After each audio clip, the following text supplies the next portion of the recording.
श्रीहित प्रेमानंद गोविंद शरण जी महाराज। एक आध्यात्मिक क्रांति।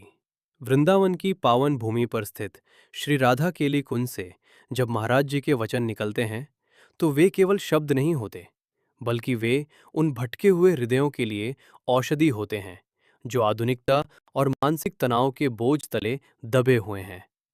महाराज जी ने किसी एक व्यक्ति, एक पूरी पीढ़ी को सुधारने का बीड़ा उठाया है। एक, कितने लोगों को सुधारा? यह कहना कि उन्होंने कितने लोगों को सुधारा असंभव है। डिजिटल युग में उनके प्रभाव का आकलन इन पैमानों से किया जा सकता है। सोशल मीडिया की पहुंच।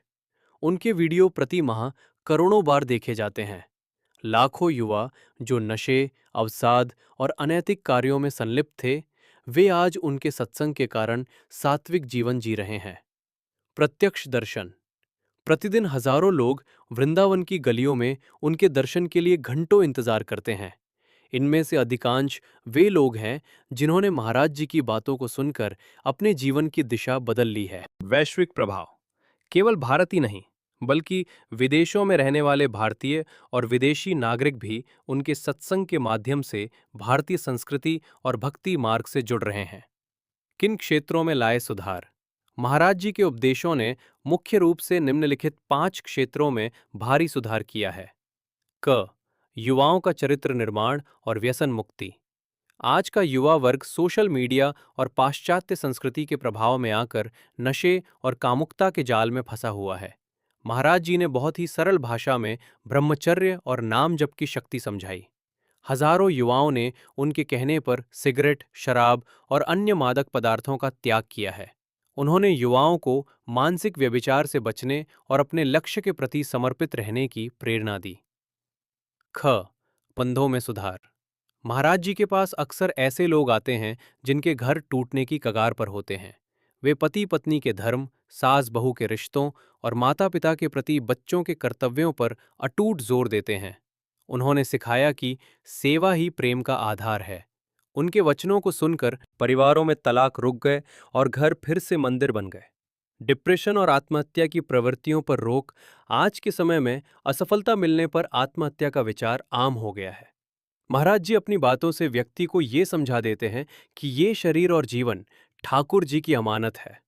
उन्होंने सिखाया कि दुख कर्मों का फल है और नाम जप से हर परिस्थिति को सहने की शक्ति मिलती है। खिलाफ है और निरंतर ये सिखाते हैं कि बिना निष्काम सेवा और निरंतर नाम जप के भगवत प्राप्ति संभव नहीं है। उनके सुधार का मूल मंत्र राधा नाम और नाम जप। महाराज जी के अनुसार सुधार बाहर से नहीं बल्कि भीतर से आता है। वे किसी को डराते नहीं हैं, बल्कि ये समझाते हैं कि जैसे गंदा कपड़ा साबुन से साफ होता है, वैसे ही गंदा अंतःकरण भगवत नाम से साफ होता है।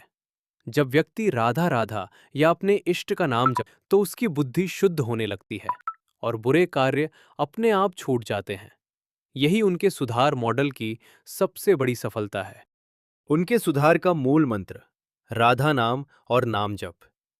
महाराज जी के अनुसार सुधार बाहर से नहीं बल्कि भीतर से आता है।